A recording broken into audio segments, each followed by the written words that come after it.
नमस्कार। चर्चा में एक बार फिर आप सभी का स्वागत है। मैं हूं संजय उपाध्याय। जैसा कि पूरा देश आज 76वां गणतंत्र दिवस मना रहा है, पूरे उत्साह के साथ, पूरी गरिमा के साथ इसका आयोजन पूरे देश भर में आज किया गया।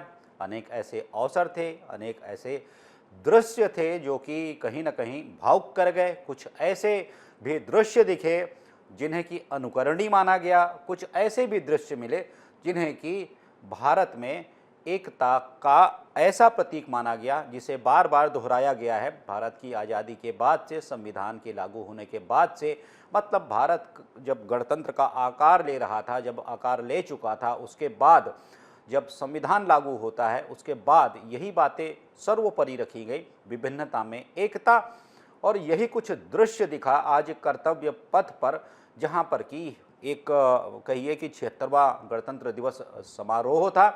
राष्ट्रपति द्रौपदी मुर्मू ने जहां ध्वजारोहण किया और सलामी ली, जो भी सेना थी, सेना की सलामी ली, साथ ही साथ वहां पर जो झांकियां निकली उनका भी लोगों ने एक तरीके से आनंद लिया। तो ये जो एक विषय जिसकी मैं बात कर रहा हूँ, जिसकी चर्चा होती है, मैं वही दोहराता हूँ कि ऐसे विषयों को लेकर आते हैं जो कि चर्चा में रहते हैं। तो आज की जो चर्चा का बहुत सारा जो विषय था, उसमें से कुछ विषयों की बात करता हूँ मैं। पहला तो यही है कि 76वां गणतंत्र दिवस, जिसकी धूम रही पूरे देश भर में। दिल्ली के कर्तव्य पथ पर भी वही कहिए पूरा दृश्य था जब सेनाओं ने अपने शौर्य का प्रदर्शन किया। कुल मिलाकर वहां पर आप देखिए तो धरती से लेकर आकाश तक भारत की शक्ति दिखाई दी और वो समरसता दिखाई दी, विभिन्नता में एकता दिखाई दी, वो परंपराएं दिखाई दी जो कि भारत को भारत बनाती हैं और भारत को एक समृद्ध प्रबल राष्ट्र का द्योतक बताती हैं, बनाती हैं और अब विश्व मानता भी है। तब ऐसे में कुछ ऐसे दृश्य थे। देखिए, पहले तो जो विषय था, यहाँ पर 16 राज्यों से जो झांकियाँ आई थी, 16 राज्यों से वो आई थी और केंद्र शासित प्रदेश शामिल थे। साथ ही साथ 10 जो थे वो केंद्र सरकार के मंत्रालयों के अलग अलग विभाग, इसके अलावा भी अन्य आकर्षक प्रस्तुतियाँ थी। तब यह सब कुछ मिलकर जो एक इंद्रधनुषी रंग बनाता है, उसकी छटा आज संकल्प पथ पर देखने को मिली। मुख्य अतिथि के रूप में इंडोनेशिया के राष्ट्रपति प्रबोवो सुबियांतो शामिल हुए। प्रबोवो सुबियांतो जब शामिल हुए तो एक बार फिर वह दृश्य याद आता है जब 1950 में इंडोनेशिया के पहले राष्ट्रपति सुकर्णो शामिल हुए थे मुख्य अतिथि के रूप में भारत के गणतंत्र दिवस समारोह में। उसके बाद चौथे राष्ट्रपति हैं सुबियांतो, जो कि मुख्य अतिथि के रूप में शामिल हुए गणतंत्र दिवस के परेड में।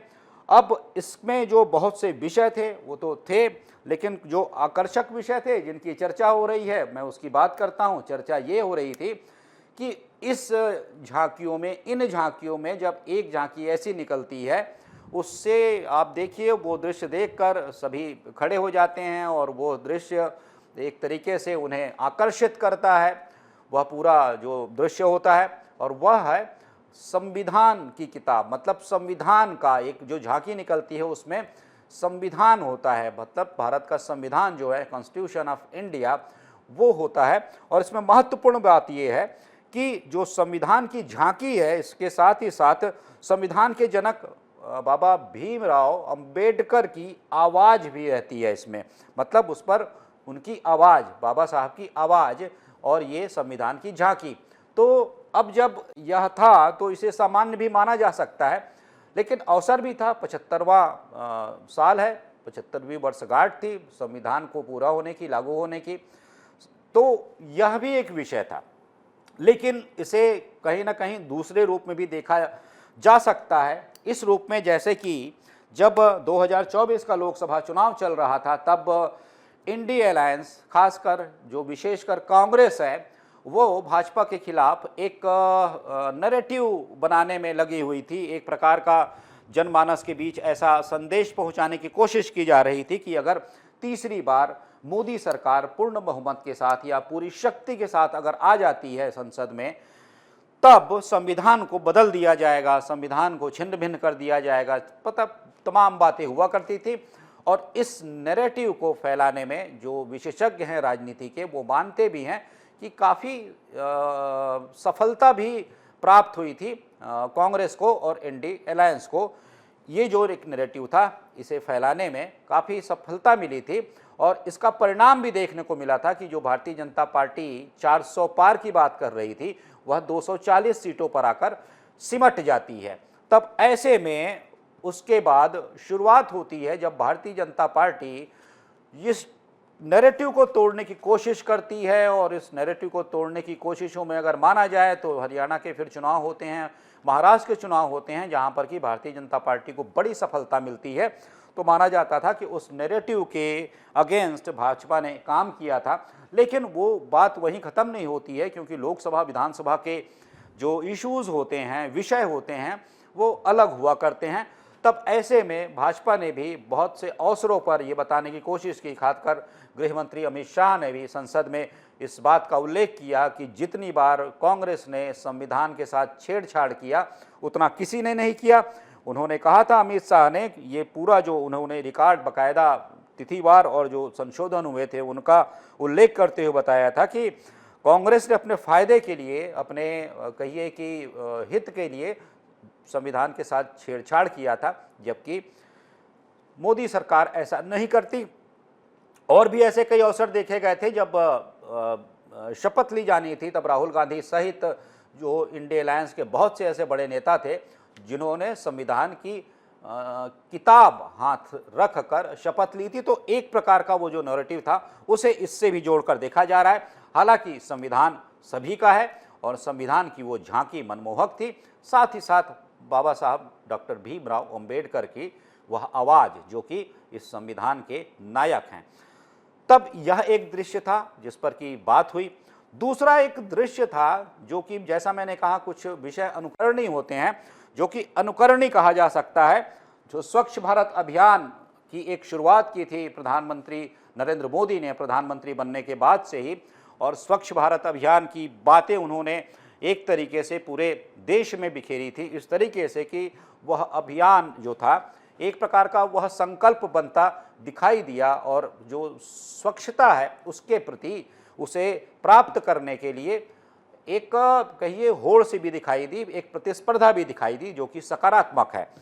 तब ऐसे में वह एक योजना या फिर एक वो विचार, उस विचार को एक अभियान में बदलने वाले प्रधानमंत्री नरेंद्र मोदी जब वहाँ पर इंतजार करते हैं, किसका? उपराष्ट्रपति का। उपराष्ट्रपति के स्वागत के लिए जब वहाँ पर वो खड़े होते हैं, तब उन्हें, कर्तव्य पथ की बात कर रहा हूँ, तब उन्हें वहाँ पर एक कचरा नीचे पड़ा दिखाई देता है और नरेंद्र मोदी झुकते हैं प्रधानमंत्री और उस कचरे को उठाते हैं और उठाकर उसे जो उनके साथ जो भी कर्मचारी होते हैं उन्हें देते हैं। मतलब उन्होंने एक अनुकरणीय उदाहरण यहाँ पर प्रस्तुत किया। जो वो कह रहे हैं, जो अभियान है, वह उनकी आत्मा से भी जुड़ा है। इस दृश्य को भी लोगों ने देखा और काफ़ी इसकी सराहना की। एक और जो विषय था जो कि पहली बार हुआ, जब इंडोनेशिया, जैसा कि मैंने कहा, इंडोनेशिया के राष्ट्रपति ही मुख्य अतिथि थे, तब इंडोनेशिया की एक सैन्य टुकड़ी ने भी कर्तव्य पथ पर मार्च पास्ट में हिस्सा लिया और इस टुकड़ी ने सबका दिल मन मोह लिया। क्योंकि इस टुकड़ी में देखिए 152 सदस्य थे, जिसमें कि जल सेना, थल सेना, वायु सेना, सभी के जो सदस्य थे वो शामिल थे इस टुकड़ी में। और इसने अपने कहिए धुन के साथ जो चुस्त परेड की, जो प्रभावशाली और अनुशासित मार्च पास्ट किया, जो कि कदम ताल किया, वह लोगों का दिल छू गया। और इस मार्च पास्ट के बाद जो मोदी सरकार के मंत्री हैं वो अपनी सीट से उठे और उन्होंने तालियां भी बजाई। मतलब कि इस मार्च पास्ट ने सभी को मोहा अपनी अनुशासित कदम ताल और उसके साथ चुस्त सलामी से। तब यह भी एक दृश्य था, क्योंकि यह पहला अवसर था जब इंडोनेशिया की एक सैन्य टुकड़ी ने यहाँ पर कर्तव्य पथ पर गणतंत्र दिवस के इस समारोह में परेड के रूप में हिस्सा लिया। तब ये कुछ ऐसे दृश्य थे जो कि आकर्षण का विषय बने रहे, जिनकी लगातार चर्चा हो रही है। दूसरा विषय मैं ले लेता हूं छत्तीसगढ़ से ही, क्योंकि छत्तीसगढ़ में भी मुख्यमंत्री विष्णुदेव साय ने सरगुजा मुख्यालय अंबिकापुर में ध्वजारोहण किया। अवसर यही है 76वां गणतंत्र दिवस। इस अवसर पर उन्होंने संदेश का भी वाचन किया। उन्होंने कहा कि संविधान एक पवित्र दस्तावेज है, एक पवित्र ग्रंथ भी कहा जा सकता है, और यह वसुधैव कुटुंबकम की अवधारणा के साथ जुड़ा हुआ है। मूल जो भावना है इसके भीतर ये वही है, वसुधैव कुटुंबकम। इस दौरान उन्होंने मुंडकोपनिषद के सूत्र वाक्य का भी उल्लेख किया और कहा कि संविधान में जो निहित विषय है, जो संविधान का जो मूल मंत्र है वो यही है, सत्यमेव जयते, मतलब सत्य की सदा विजय होती है। अब ऐसे में उन्होंने उस बात का भी उल्लेख किया जब कहा कि डॉक्टर भीमराव अम्बेडकर के मार्गदर्शन में, उनके नेतृत्व में जब संविधान तैयार हो रहा था, उस समय संविधान सभा के सदस्य के रूप में छत्तीसगढ़ के जो लोग थे वो भी कहीं ना कहीं से प्रेरणा लेकर अपने विचार वहाँ पर, मंतव्य वहाँ पर, अपनी भावनाएं वहाँ प्रस्तुत कर रहे थे, और उनका भी समायोजन जरूर किया गया होगा, बल्कि किया गया है। उसमें उन्होंने कहा कि बाबा गुरु घासीदास की समतामूलक जो उनकी नीति थी, जो उनका संदेश था, समतामूलक संदेश था, वह एक शामिल था। पंडित सुंदरलाल शर्मा की छुआछूत विरोधी संघर्ष की नीति, वो भी एक विषय था। और एक तीसरा विषय है जो कि वीर नारायण सिंह से जुड़ा हुआ है, जो प्रथम शहीद कहलाते हैं, उनकी संघर्ष गाथा। मतलब जब ये संविधान बन रहा होगा तब यहाँ के सदस्यों के इससे जुड़े हुए विचार भी उस ड्राफ्ट में बाबा साहब ने संकलित किया था, उसे इसमें एक तरीके से गूंथा था, और जब संविधान ने अपना आकार लिया तब उसमें ये सारी भावनाएं भी सम्मिलित थी। उसके साथ ही बहुत से विषय थे। मैंने जैसा अभी शुरुआत में ही कहा कि उन्होंने लगभग हर विषय को छुआ। किसानों का विषय यहाँ पर था, गणतंत्र की गरिमा का तो उन्होंने उल्लेख सबसे पहले किया, किसानों का विषय में था, माओवाद की बात थी, युवाओं की, महिलाओं की, मतलब सभी की बातें थीं। और कुछ ऐसी भी बातें थी जो कि कहती हैं कि गणतंत्र को शक्तिशाली बनाने में कौन से ऐसे पहलू हैं, विषय हैं जो कि काफ़ी महत्व रखते हैं। माओवादी हिंसा की बात उन्होंने फिर से दोहराई और कहा कि जिस तरीके से सरकार ने अपनी प्रतिबद्धता दिखाई है, जैसा सुरक्षा बलों ने अपना संकल्प दोहराया है और साथ ही साथ मोर्चे पर डटे हुए हैं, ऐसे में सरकार को जो सुरक्षा बल के जवान हैं, उनकी जो पूरी एक टीम है, कुल मिलाकर कहिए, वह उन क्षेत्रों में भी पहुंचने में सफल हो पाई है जहां जा पाना अब तक असंभव था। मतलब अब उनके गढ़ में घुसकर ऑपरेशंस चलाए जा रहे हैं, और इसका ही परिणाम है। उन्होंने कहा कि अब तक 260 से ज़्यादा जो नक्सली हैं वो मारे गए हैं, और बहुत से जो नक्सली हैं वो मुख्य धारा में शामिल हो गए हैं, मतलब उन्होंने आत्मसमर्पण कर दिया है। तब इस बात को उन्होंने फिर से दोहराया और एक उन्होंने बात कहा कि अंधेरी सुरंग खुल गई है, जो रोशनी फूटी है उसमें बस्तर के विकास का उजाला फैला है। मतलब जो अंधेरी सुरंग थी अब वो टूट गई है, और उसकी रोशनी जो फूटी है उससे बस्तर में विकास का उजाला फैला है। उन्होंने यह वाक्य भी कहा। इसके साथ ही साथ उन्होंने बस्तर ओलंपिक का भी उल्लेख किया। एक बड़ा एक विषय कहा जा सकता है बस्तर ओलंपिक, जिस रूप में हुआ, 1,65,000 से अधिक लोगों ने इसमें भाग लिया, हिस्सा लिया। इसमें जो लोग शामिल थे उसमें हर प्रकार के लोग थे। इसमें नक्सल हिंसा प्रभावित लोग थे, साथ ही साथ नक्सल हिंसा प्रभावित लोगों के परिजन थे, आत्मसमर्पित नक्सली थे, और साथ ही साथ वो लोग भी इसमें शामिल थे जो कि नक्सल हिंसा से प्रभावित होकर जो दिव्यांग हो चुके थे, वो भी इसमें शामिल थे। मुख्यमंत्री विष्णुदेव साय ने ये कहा कि यह पल उन्हें रोमांचित और भावुक कर देने वाला था, सभी को भावुक कर देने वाला था यह पल, जो बस्तर ओलंपिक का सफल आयोजन जिस रूप में हुआ। अब एक विषय हम लेते हैं जो कि अंतर्राष्ट्रीय मुद्दों से जुड़ा हुआ है। अंतर्राष्ट्रीय इसलिए भी मैं कह रहा हूं क्योंकि मैंने जैसा कहा कि किसी भी देश में हो रही किसी घटना का असर अगर अन्य देशों के साथ भारत पर भी जैसा भी पड़ता हो, आंशिक ही होता हो, तो उसकी भी चर्चा हो रही है। इसकी बात चर्चा हो रही है क्योंकि मैं बात अमेरिका की कह रहा हूं, क्योंकि लगातार वहां से जो भी न्यूज़ आ रही है, जो बातें आ रही हैं, जो समाचार आ रहे हैं, उसमें ट्रंप प्रशासन द्वारा लिए गए कुछ ऐसे फैसलों की, निर्णयों की भी बात आ रही है जो कि कहीं ना कहीं पूरी दुनिया को, पूरे विश्व को प्रभावित करने वाला है। बहुत सी ऐसी बातें थी जो कि शुरू से कह रहे थे डोनाल्ड ट्रंप। उन्होंने पहले ही बात ही कही थी, पहले ही कहा था कि जो अवैध रूप से प्रवासी नागरिक यहाँ पर रह रहे हैं उन्हें निकाला जाएगा। दूसरी बात उन्होंने कही थी बर्थ राइट सिटीजनशिप की बात कही थी, बल्कि उस पर उन्होंने अभी आदेश भी दिया था। उन्होंने ये कहा था बर्थ राइट सिटीजनशिप मतलब जो प्रवासी लोग अमेरिका आते हैं और अमेरिका आने पर अगर उन्हें कहीं अमेरिका की धरती पर शिशु का जन्म होता है तब उसे जन्म के साथ ही नागरिकता मिल जाती है, जो कि अमेरिका के नियम में है, संविधान में है, कानून में है। शायद जैसा मुझे याद आ रहा है कि अमेरिका के 16वें संविधान संशोधन में इसे जोड़ा गया था, तब से ये चला आ रहा है। लेकिन इसे बदलने की कोशिश की। हालांकि इस निर्णय को अमेरिका की कोर्ट ने अभी अस्थायी रूप से उस पर रोक लगा दी है।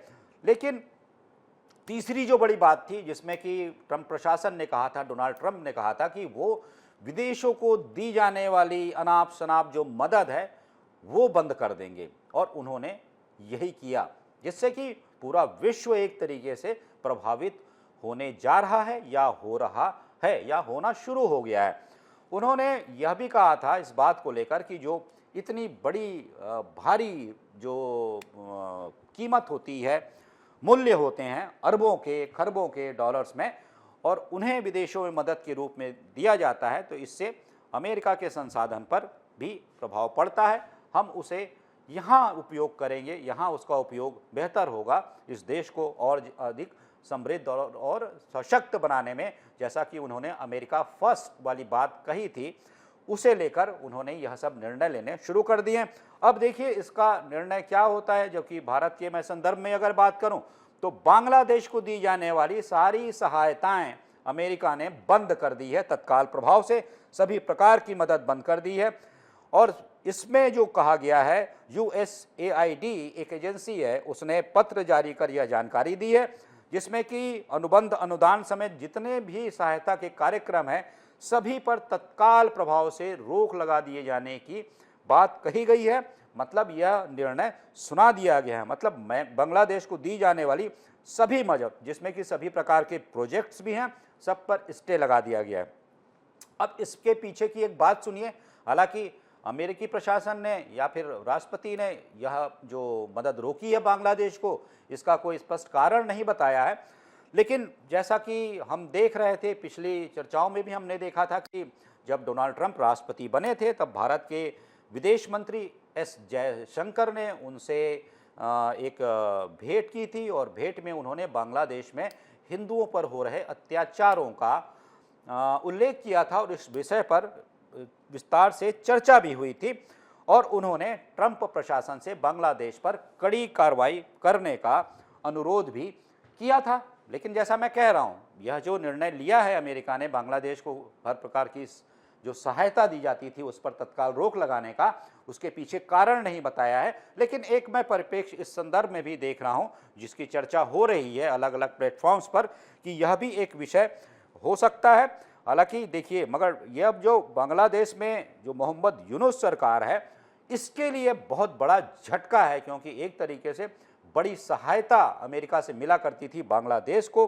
अब जब यह सहायता बंद हो गई है, तब ऐसे में आगे क्या रणनीति होगी, कैसे इसकी पूर्ति होगी, यह एक बड़ा संकट आ खड़ा हुआ है बांग्लादेश के सामने। लेकिन जैसा मैंने कहा कि यह विषय इससे जाकर जुड़ता है, क्योंकि जब एस जयशंकर ने, जो कि भारत के विदेश मंत्री हैं, उन्होंने जब भेंट की थी ट्रंप से, डोनाल्ड ट्रंप से, अमेरिका के राष्ट्रपति से, तब उन्होंने यह विषय बहुत ही जोर शोर से उठाया था और कहा था कि बांग्लादेश पर कार्रवाई कड़ी करनी चाहिए अमेरिका को।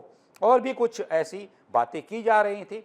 लेकिन इससे एक बात तो स्पष्ट है कि जिस तरीके से डोनाल्ड ट्रंप लगातार ऐसे निर्णय लेते जा रहे हैं, अमेरिका फर्स्ट की नीति पर से जोड़कर जो भी उनको विषय उन्होंने जो पहले बताए थे उस पर वो जो ऐसा चलते जा रहे हैं, तो उसे देखकर ऐसा लगता है कि आने वाले दिनों में और भी ऐसी जो बहुत सारी बातें जो अमेरिका के साथ जुड़ी होती थी अन्य देशों, क्योंकि बहुत से देशों में खलबली मची हुई है, एक प्रकार से विश्व में हड़कंप मचा हुआ है।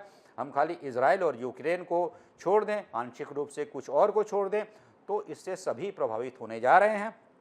लेकिन बात यही है कि इससे क्या भारत का भी हित प्रभावित हो रहा है, इस पर भी हम विस्तार से बात करेंगे अगले अपने एपिसोड में और बताएंगे कि क्या इससे भारत पर भी प्रभाव पड़ेगा या फिर भारत ने अपना रास्ता खोज लिया है और एक तरीके की अपनी व्यवस्था कर ली है, या फिर भारत और अमेरिका के संबंध ऐसे हैं कि भारत पर इसका कोई भी असर नहीं पड़ने वाला। हम इसकी चर्चा करेंगे अपने अगले एपिसोड में।